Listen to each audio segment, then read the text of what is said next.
أكبر الله أكبر.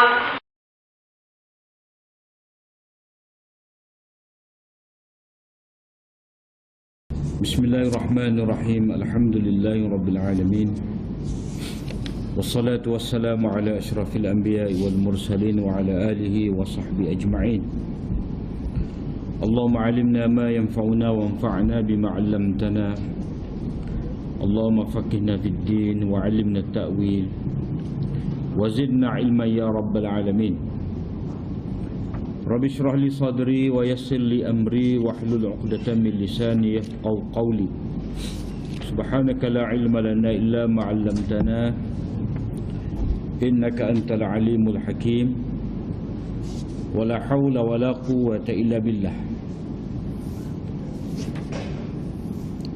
Alhamdulillah, malam ni masih lagi dalam bab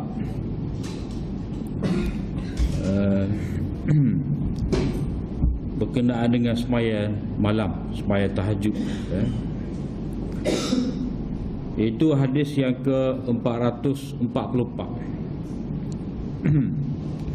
Hadis Abi Hurairah radhiyallahu anhu anna Rasulullah sallallahu alaihi wasallam qala: يعقد الشيطان على قافية رأس أحدكم إذا هو نام 3 عقد يضرب على كل عقدة عليك ليلا طويلا فارقد فإن استيقظ فذكر الله انحلت عقدة فإن توضأ انحلت عقدة فإن صلى انحلت عقدة وأصبح نشيطا طيب النفس وإلا أصبح خبيث النفس كسلانا. Hadis yang diriwayatkan daripada Abu Hurairah radhiyallahu anhu, katanya Rasulullah sallallahu alaihi wasallam bersabda, syaitan telah menyimpulkan 3 simpulan di atas leher seseorang itu. Bila mana dia tidur, syaitan membuat 3 simpulan.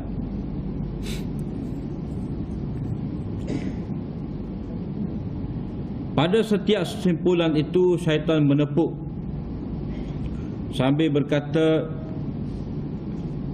engkau masih lagi mempunyai malam yang panjang, maka tidurlah, ataupun tidurlah, engkau ada malam yang panjang. Sekiranya seseorang itu terjaga lalu mengingati Allah Ta'ala, maka akan terlerai satu ikatan, satu simpulan. Jika dia berwuduk, maka terurai satu simpulan, satu lagi. Jika dia bersembahyang, maka terulailah simpulan, yakni kesemuanya. Maka dia berpagi dalam keadaan yang cergas, baik jiwanya. Jika tidak, dia berpagi dalam keadaan teruk, jiwanya itu teruk, dan dalam keadaan malas. Hadis ni hadis ya sangat terkenal lah kepada kita, iaitu bila mana kita tidur ni, syaitan akan ikat simpulan. Ini tanda dia, ini tanda bahawa syaitan ni dia sentiasa berusaha fikir macam mana nak menjauhkan diri kita ni daripada Allah. Nak suruh kita ni dalam keadaan jauh daripada beribadat, dan seterusnya jauh daripada rahmat Allah SWT. Jadi perkara ni berlaku kepada semua orang. Cuma kita tak khabar ada simpulan tu. Satu pendapat kata memanglah syaitan buat simpulan di atas leher kita ni. Dan satu lagi kata simpulan ni sebenarnya penguasaan syaitan terhadap diri kita. Mana dia nak suruh kita ni jadi berat, jadi malas, daripada bangun malam, malas daripada buat kebaikan. Maknanya kalau dia ikat tu, mana tak boleh geraklah kita.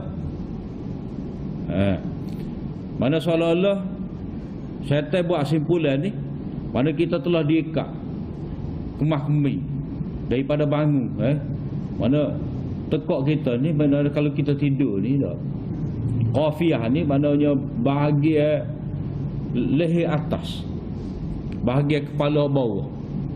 Jadi ikat molek situ, rapak di batah, lapak di lembek kat. Jawabnya pukul 7.30 boleh jadi bangun. Itu maknanya tanda syaitan nak menyekat kita manusia ni daripada beribadat kepada Allah SWT. Dia memang kerja syaitan tu.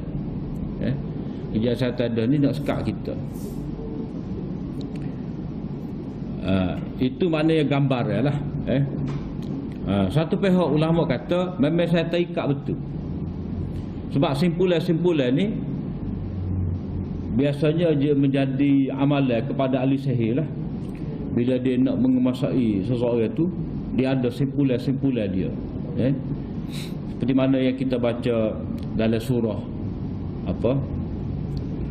Wa min syarrin naffasati fil uqad. Dalam surah Al-Falaq tu kita berlindung dengan Allah daripada naffasati fil uqad. Ahli sihir yang meniup pada uqad, pada simpulan-simpulan. Mana benda ni memang berlaku, syaitan memang sipu di leher kita, cuma dalam bentuk yang kita tidak nampak. Kalau syaitan tu tak nampak, alat dia guna memang kita tak nampak juga. Takkan syaitan tu kita tak nampak, alat yang dia guna pun jadi kita nampak. Dia mesti, dia tu sendiri tak nampak, alat yang dia guna pun kita tidak nampak juga. Walau bagaimanapun, sama ada kita nak faham ini sebagai makna yang hakiki zahir ataupun kita takwil, kita kata ini simbolik, tetap kita kena faham kerja syaitan ni tetap nak menjauhkan kita daripada beribadat. Jadi dia ikat 3 simpulan tu. Simpulan yang setiap pada simpulan tu dia akan tepuk kita, uliklah, yunawin. Dia akan mengulik kita, dia akan panggil apa, mendodaikan kita. Tidurlah, lambat lagi subuh. Jadi alaika lailan tawila farkud, mana jangan dibimbang, tidurlah malam lambat lagi nak habis, lambat lagi nak subuh, tidur. Jadi rupa-rupanya dah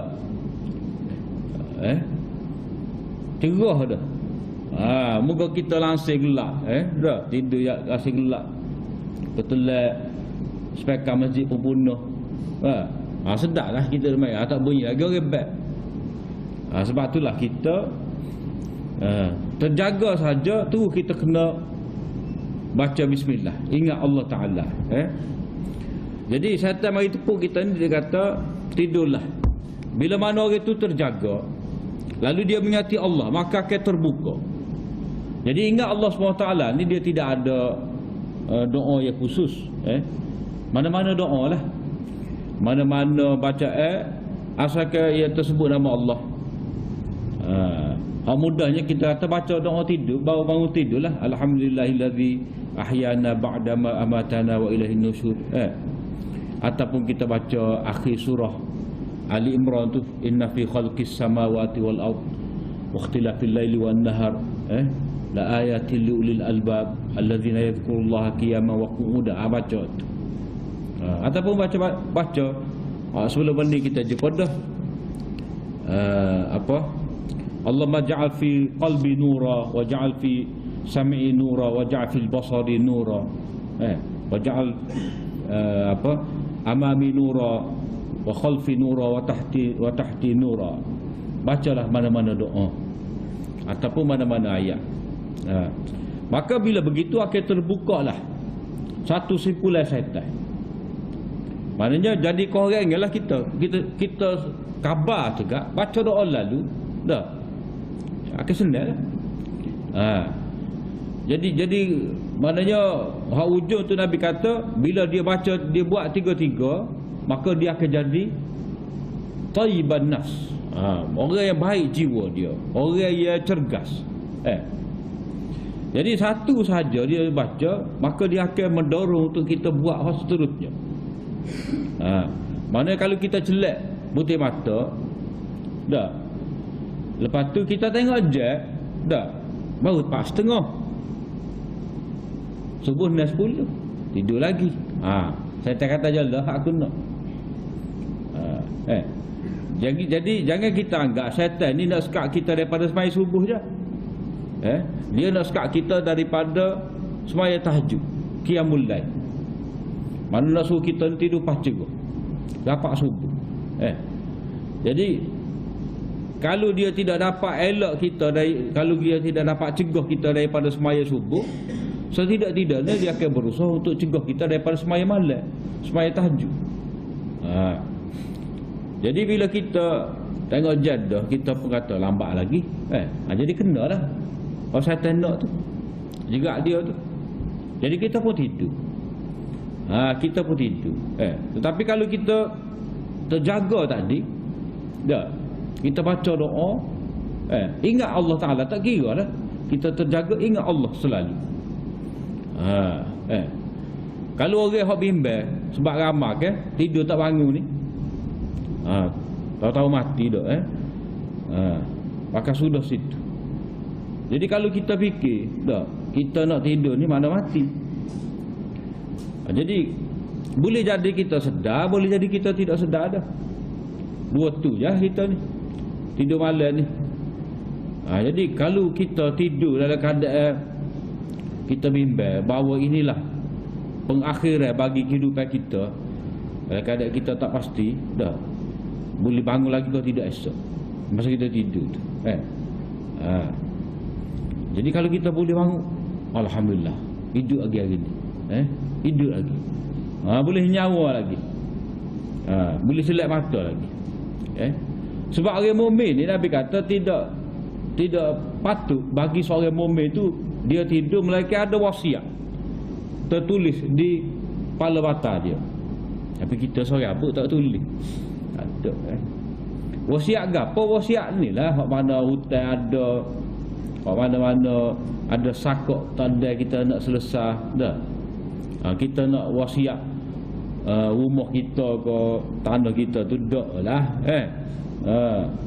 Tapi hak tu lagi molek. Ada tu. Mana wasiat ni, mana pesan dia gapo? Pesan dia gapo? Mana kena cadar. Hutang-hutang ke gapo ke apa-apa amal kebaikan hak kita rasa kita nak buat, takut tak ada. Dia kena ada tu hasrat hati kita. Maknanya Allah SWT masih lagi memberi peluang kepada kita. Mana kalau kira sebenarnya lepas kita mati ni tak ada dah putus amalan kita. Tapi kalau kita ada hasrat, kita pernah tubik kata nak buat kebaikan situ sini jadi kita pun tulis. Jadi orang yang baca tu, isteri anak baca tu, dia akan cubalah tunaikan hasrat. Tapi orang kita ni tahu ya, dia mikir kalau kita mati tanah tepi kubur cekwa setara tu je orang kita.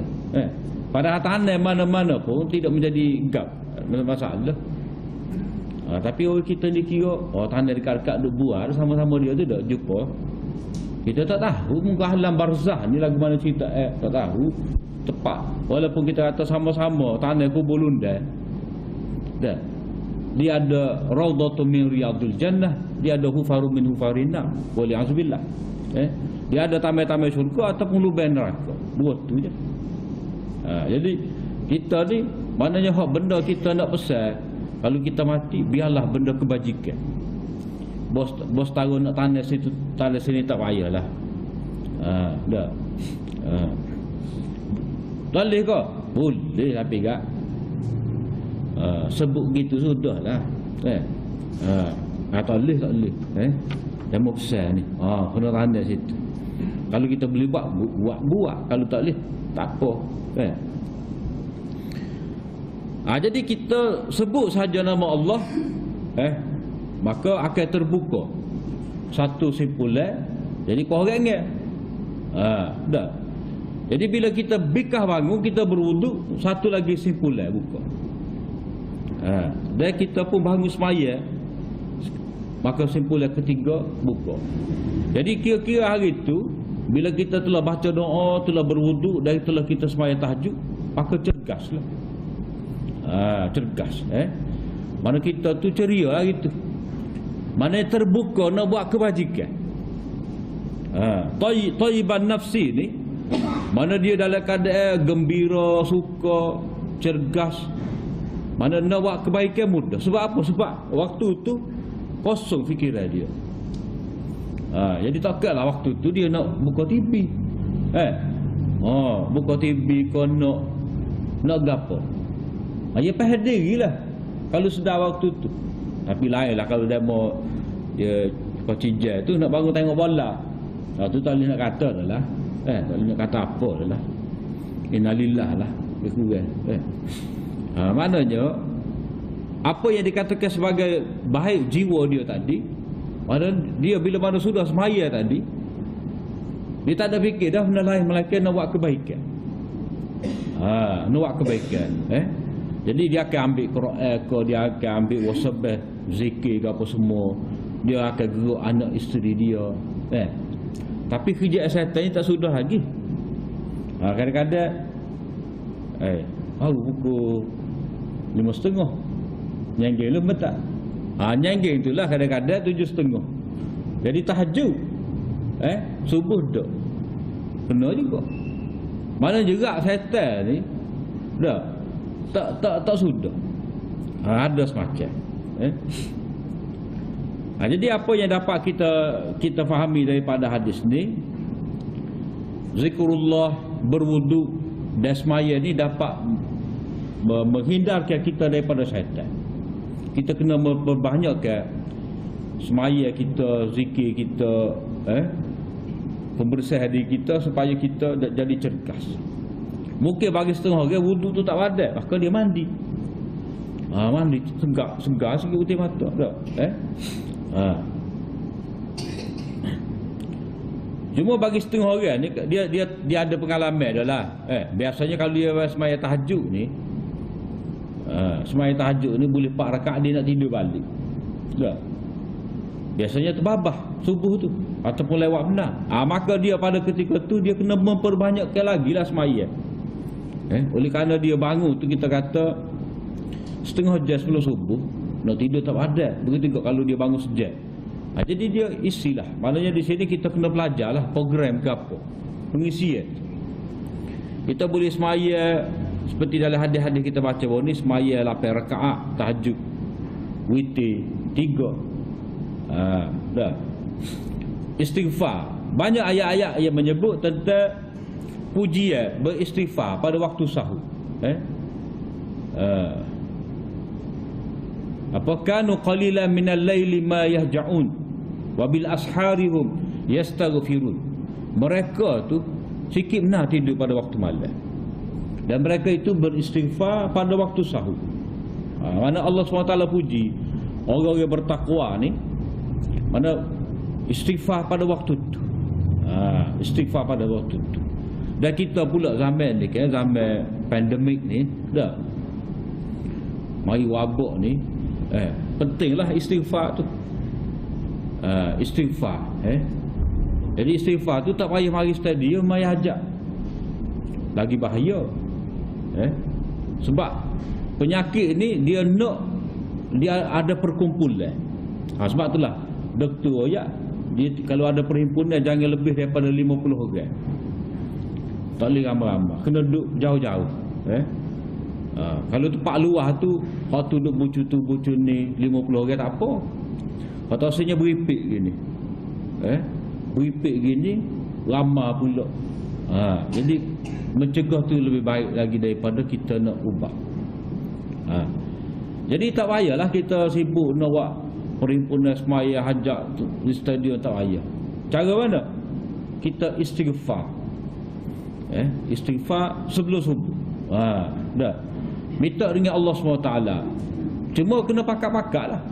Jadi tak boleh maya hajat. Tak ada masalah, maya masing-masing.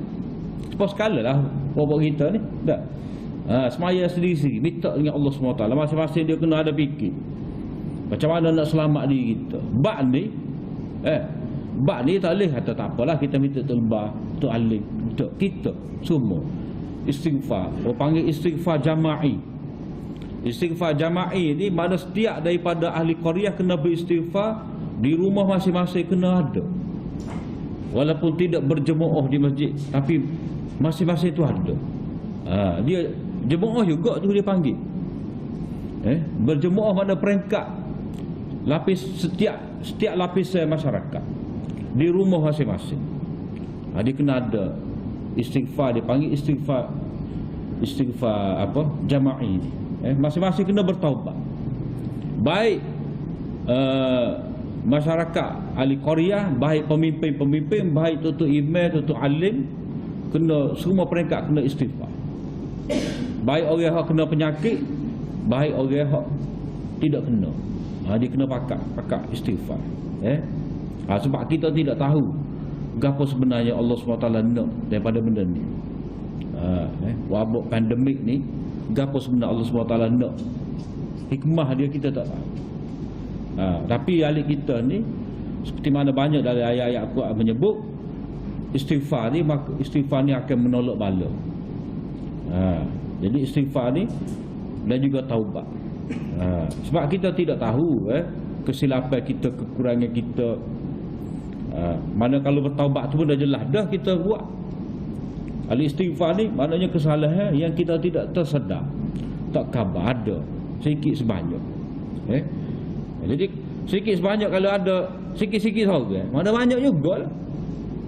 Semua buat maksiat dalam keadaan tak sih bertaubat, tak sih minta ampun dengan Allah SWT. Bahaya tu.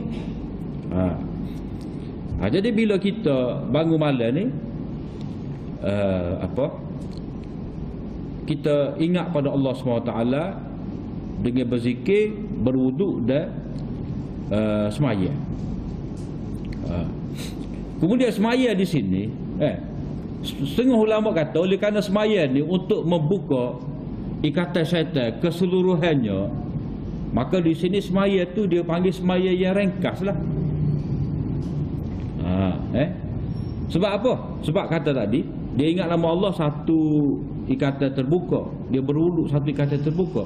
Bila dia semaya, maka terbukalah ikatan yang ketiga. Jadi bila nak suruh semaya ni dapat membuka ikatan yang ketiga ni, maka dia semestinya semaya yang ringkas.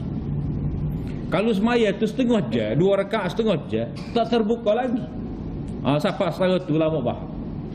Tapi kalau kita ada rasa lah, dia semaya ringkas tu dia ada sebagai semaya muqaddimah. Tapi semaya ni tak kira lah, kena habis wishala dulu baru terbuka ikatan syaitan. Sebab kita semaya kita takbir, kita baca Fatihah, kita rukuk, kita sujud, buat benda-benda syaitan tak suka, maka tentu dia akan terbuka dengan sebaik saja kita akad takbir tu, insya-Allah terbuka. Sebab di sini fa in solat, kalau dia semaya, tidak berarti dia sudah semaya. Boleh jadi dia start semaya maka terbuka. Itu tafsirnya. Maknanya setengah ulama faham untuk terbuka keseluruhan ikatan ni dia kena semaya habis dulu baru terbuka. Selagi tak sudah semaya, selagi tak wisalah, tak akan terbuka ikatan yang ketiga. Maka bila begitu kena semaya itu semaya rekah lah. Tapi kita berpendapat bahawa masuk semaya di sini, dia mula semaya maka akan terbuka selalu ikatan. Sebab kita kata Allahu Akbar, kita baca Fatihah, kita isti'azah, kita rokok, kita sujud, semua benda-benda tu syaitan tak kena. Jadi benda tu akan terbuka. Sebaik saja kita takbir. Wa illa, kalau dia tidak buat ketiga-tiga perkara tadi, maka pagi dia tu adalah pagi yang teruk. Kongo, orang kata kongo apa, malah payah nak buat kebajikan. Sebab apa? Sebab dia dikuasai oleh syaitan. Apatah lagi kalau dia tak semaya subuh pula, lagilah malah. Lepas tu benda ni berulang-ulang. Baik situ. Cuma satu persoalan lagi, itu macam mana kalau orang ni dah dia perempuan uzur, tak boleh semaya. Pasal ke mana dia? Malah lah. Tidak. Sebab dia boleh baca lagi, zikir-zikir. Cuma tak bolehlah berwuduk, tak bolehlah semaya. Tapi pada waktu tu dia kena faham lah, dia tak semaya tu kerana perintah Allah. Jadi bila dalam keadaan dia patuh perintah Allah, syaitan tak boleh nak buat apa lah. Jadi walaupun ada simpulan tadi kepada dia, tapi dalam keadaan dia sentiasa niat nak taat pada perintah Allah Ta'ala, tak. Walaupun dia tak boleh semaya, dia adalah orang yang jiwa baik juga, cergas juga. Janganlah pula setengah orang ni dah, kalau dia tak boleh semaya kat mandi pun tak, malah tidur. Tidur pukul 9 baru bangun. Bapa tak boleh semaya, tidur. Iyalah, tidur pun tidur juga, nak berehat. Tapi janganlah kita dikuasai oleh malas. Sebab kebaikan banyak lagi kita boleh buat. Kita boleh baca kitab, boleh zikir, boleh banyak perkara boleh lagi. Jadi hak betulnya bila dia tak semaya tu, dia kena faham ini perintah Allah Ta'ala, dia mentaati perintah Allah Ta'ala. Yang melari daripada semaya itu dikira dia semaya juga. Keadaan dia itu keadaan semaya. Maka bila begitu dia faham ada jiwa dia orang baik lah. Jiwa dia orang baik. Kemudian bab istihbabi salatin nafilati fi baiti wa jawaziha fil masjid. Ini bab elok dianjurkan semaya nafil di rumah dan harus di masjid. Hadithu Ibni Umar radhiyallahu anhuma an Nabi sallallahu alaihi wasallam qala ij'alu fi buyutikum min salatikum wa la tattakhidhuha qubura. Jadikanlah di rumah kamu itu sebahagian daripada semaya kamu, dan jangan jadikanlah rumah kamu itu kubur. Maknanya apa? Kita mari masjid ni, mari semaya fardu dah. Balik ke rumah, jangan lupalah nak semaya sunat di rumah. Mana jangan perhabis semua sunat tu di masjid lah. Mana kalau kata ba'diyah ni dah, kita ba'diyah di masjid lah. Sebab dia dah mengidar kan. Pakai dok lah kita. Ada hadis macam bila dia akak makan ni, maka tak ada lah semaya. Jadi kita pun tak semaya juga. Masjid tak semaya, rumah pun tak semaya. Jadi kita semaya lah di masjid dulu. Ba'diyah Isya. Jadi balik rumah ni dia kena ada juga semaya. Ikutlah semaya gapo. Semaya witir ke? Semaya witir sebelum tidur. Begitu juga kalau kita semaya rawatib di masjid, maka hendaklah kita jadikan semaya duha, semaya qiyamul lail di rumah. Begitu juga kalau kita semaya tarawih di masjid, maka kena ada jugalah qiyamul lail itu sebelum bersahur di rumah kita. Jadi semaya ni di mana-mana boleh kita semaya. Di masjid, di rumah boleh belaka. Sebab apa? Sebab keistimewaan umat ni apa? Waju'ilat liyal ardu masjidan wa tahura. Telah dijadikan keistimewaan untuk umat aku ni, untuk aku ni telah diberikan keistimewaan, iaitu mana-mana bumi ni boleh jadi tempat semaya. Cuma adalah tengah jalan tak boleh, kubur tak boleh, pak sore sembelih tak boleh. Tapi hak asasnya mana-mana kita boleh semaya. Cuma di sini Nabi suruh bagilah semaya fardu di masjid, semaya sunat di rumah. Kemudian kalau orang tu nak semaya fardu di rumah, boleh ke tidak? Maka ada setengah ulama kata, masuk hadis ni boleh juga kita nak kata, kalau kamu semaya di masjid belaka fardu, jangan lupa nak semaya juga di rumah. Mana boleh juga kata dia. Mana katalah dia semaya subuh di masjid, zuhur masjid, asar masjid, lepas tu ngari Isya dia nak maya rumah. Bapa nak maya dengan anak bini, nak ajar pada anak bini. Ada pendapat ulama kata boleh. Supaya anak-anak kita, isteri kita tu boleh belajar semaya dengan kita di rumah. Ada juga yang berpendapat lagu tu. Tetapi pendapat yang masyhur berdasarkan kepada hadis-hadis yang lain, hal lebih kuatnya semaya masjid ni di rumah lah. Di semaya fardu ni di masjid lah. Adapun Nabi kata dalam hadis ni, min salatikum ni mana semaya sunat. Semaya sunat. Maknanya bagilah semaya fardu di masjid, semaya sunat ni ada di masjid, ada di rumah. Gitu. Supaya apa? Supaya keberkatan daripada semaya ni ada juga di rumah kita. Supaya rumah kita ni didatangi oleh malaikat, turun rahmat, ada keberkatan, ada ketenangan. Supaya ada juga suasana. Maksud dia di sini suasana di masjid tu, suasana ingat pada Allah SWT, biar ada juga di rumah kita.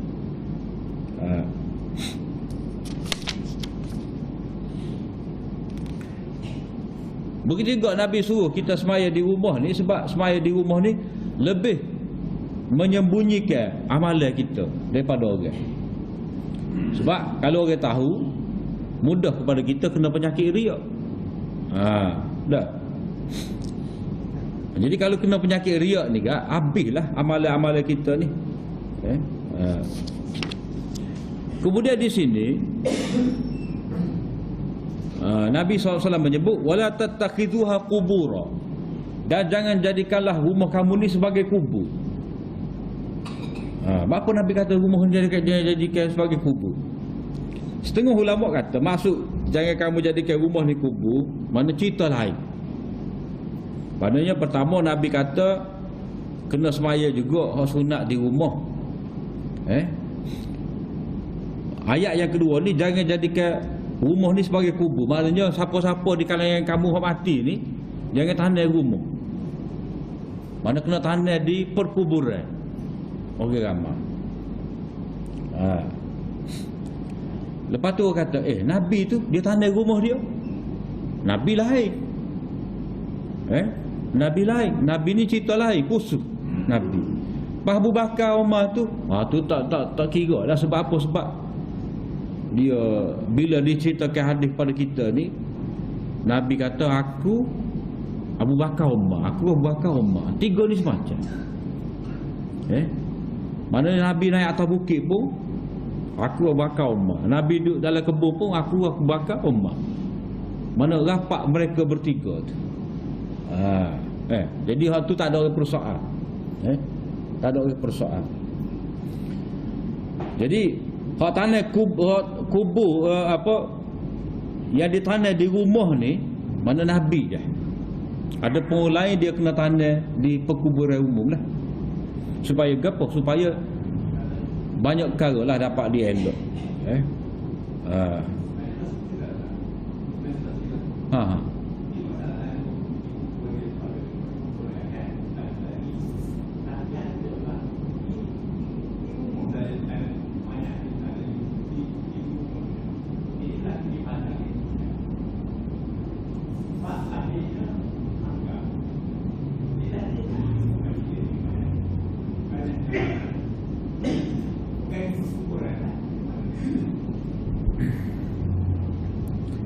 Dia kalau tak ada timbul masalah apa-apa boleh lah, tapi hak semolanya tanah di perkuburan lah.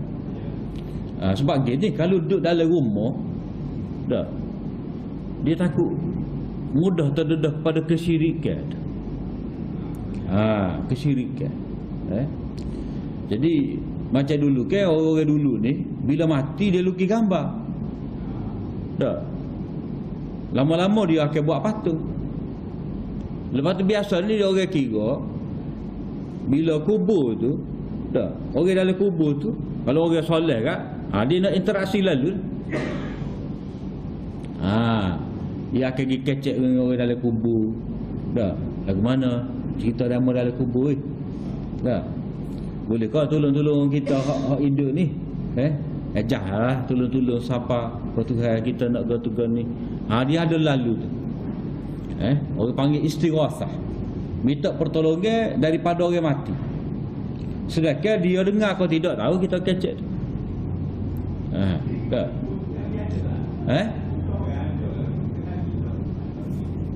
Ya setengah tu ada, tapi benda tu bahayalah.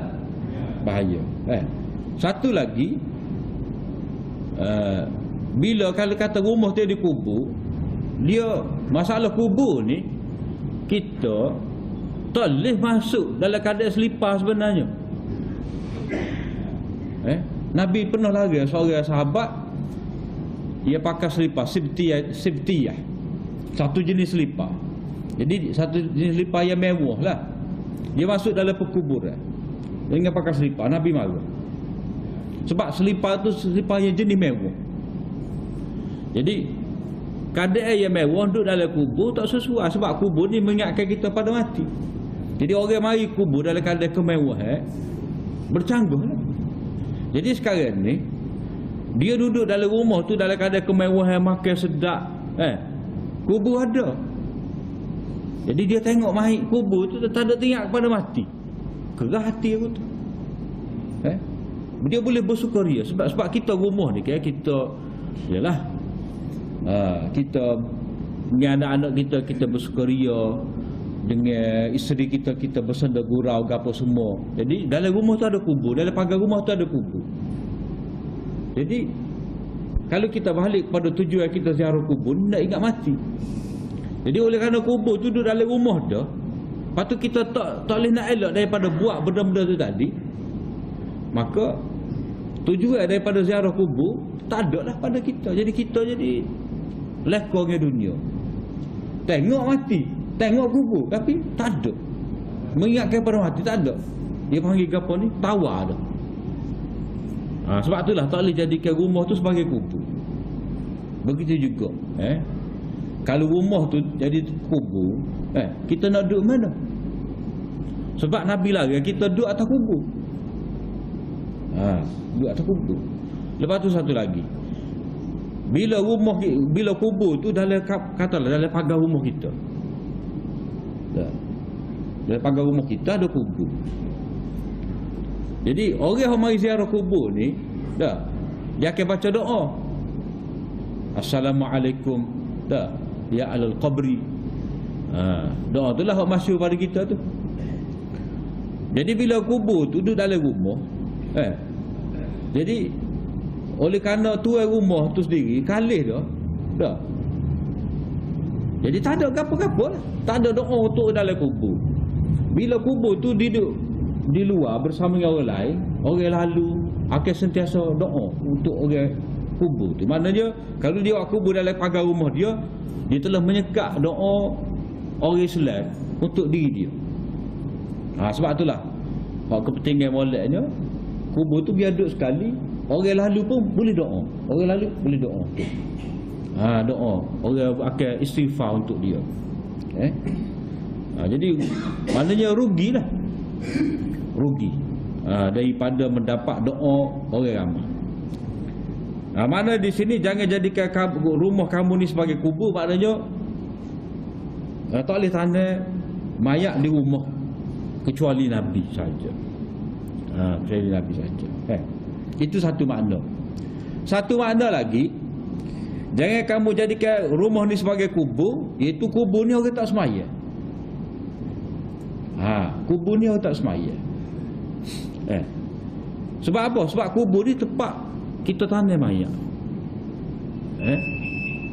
Sedangkan semaya ni dia pengabdian diri kita kepada Allah SWT. Bila kita semaya, kita kena rokok, kita kena sujud. Jadi kalau kita semaya kubur, jadi zahir tu kita sujud kepada kubur, kepada orang dalam kubur. Sebab itulah tak boleh semaya di kubur. Daripada hadis ni lah, imam-imam kita macam Imam Bukhari, dia larang daripada kita semaya di kubur. Sebab apa? Jangan jadikan rumah kamu sebagai kubur ni, sebab pesen kubur ni orang tak semaya. Orang tak semaya di kubur ni. Lepas tu dia mau kata, semaya mayat boleh ke? Dia tak faham. Dia tak faham. Semaya mayat nama yang semayanya sebenarnya doa. Lepas tu dia tak ada rokok, tak ada sujud. Ada masalah. Jadi Kalau orang tu dia semaya atas kubur, semaya jenazah, dia semaya, tak ada rokok, tak ada gapo. Sebab itu doa. Tapi kalau kita pergi semaya duha kok, terutama hok bagi tunggu orang matilah. Tunggu orang mati 3 hari 3 malam. Dia semaya atas tu. Itu bahaya tu. Jadi masa dia rokok tu, masa dia sujud tu, gapo dia, mana dia pergi tunduk hadap. Walaupun dia niat pada Allah Ta'ala, tetapi rupa tu rupa dia sujud pada orang dalam kubur, walaupun dia tidak niat. Sebab agama kita ni dia jaga dalam dan luar. Jadi tak boleh lah. Jadi macam kita sembah kubur. Dalam hadis lain pun banyak menyebut larangan daripada semaya di makbarah, di tempat orang kebumikan mayat tak boleh. Sebab dia akan membawa kepada syirik. Walaupun ada mau tunggu kubur tu, dia niat nak zikir doa, tapi bila dia tinggal semaya jemaah kan, tak ada gapo dah lah, tak ada kebaikan. Kadang dia mau tunggu kubur ni, dia masjid tepi tu je, kubur sini dah. Jadi orang berhormat, dia mayat tawakah dia tu. Apa tahu tak tinggal, ia tak boleh nak tinggal. Silakan naiklah mayat. Tetapi oleh kerana asas tu tak betul daripada awal lagi dah. Jadi bagi dia tak apa berlaku. Sebab istilah tak ada ni, tunggu kubur ni. Tunggu kubur ni tak ada istilah. So, tunggu kubur semaya temai tak ada. Kalau adanya semaya itulah temai kita dalam kubur. Semaya kita buat sebelum mati ni, semaya inilah akan jadi temai kita dalam kubur. Bukan usolli salatat taman lillahi ta'ala. Tu tak ada. Semaya temai tak ada. Jadi bukan pasal kubur tempat kita semaya. Jadi semaya di rumah, jangan jadikan rumah ni seperti kubur. Dia dua makna. Jangan jadikan rumah kamu ni tempat tanam mayat. Jangan jadikan rumah kamu ni tempat dikuburkan mayat. Yang kedua, jangan jadikan rumah kamu ni seperti kubur. Sebab kubur-kubur tu bukan tempat orang semaya. Sebab kubur tu orang tanam mayat. Paklik lah. Buat kerja kita biasa. Lepas tu kita serah lara dah sehingga kubur mata. Kita tengok orang mati renung, berdoa pada Allah SWT untuk keampunan orang di kubur, mengisah bahawa kita ni akan masuk dalam kubur juga. Itu masuk dia. Masuk kita ziarah kubur. Jadi kubur tu tempat letak mayat, sekadar berdoa. Kalau semaya mayat di kubur tu pun dia ada khilaf juga ulama. Ada kata tak boleh. Dia semaya dah di masjid, di rumah kan, boleh dah, sesat. Tetapi boleh lagi semaya kalau mengikut mazhab Hambali sampai 3 hari. Dikira lepas pada 3 hari tu pecah mayat. Mayat tu pecah. Jadi nak semaya boleh setakat 3 hari. Kalau mazhab Hanafi kata semaya di kubur ni hanya untuk pemimpin. Macam Nabi kan, Nabi semaya dah. Nabi ada seorang perempuan hak nyapu di masjid tu mati. Jadi tanda malam tanda Nabi tak tahu. Tak. Nabi tanya mana agak perempuan hak selalu nyapu di masjid ni. Jadi sahabat kata mati dah. Nabi kata tunjuk pada dia, pada aku kubur dia. Maka Nabi pergilah semaya untuk dia. Maknanya Nabi pergi tu sebab dia pemimpin. Sebab pemimpin ni kan, mana Nabi ni bukan setakat semaya fardu dia imam, tapi hak lain-lain pun dia ketua. Jadi dia sebagai pemimpin, dia kena mendoakan untuk rakyat dia, untuk umat dia. Jadi maknanya Nabi semaya tu dia sebagai pemimpin. Itu kefahaman mengikut mazhab Hanafi lah. Kalau mazhab Syafi'i ini boleh semaya. Lama mana tu asal lebih kurang mazhab Hambali jugalah. Takkanlah setahun tu kita nak maya lagi atas kubur dia. Padahal benda tu fardu kifayah selesai dah lah. Selesai dah. Jadi hak mana lewat tu sekat 3 hari lah boleh semaya. Hak semaya dah boleh mayanya. Takut jadi benda lain. takut jadi benda lain. Jadi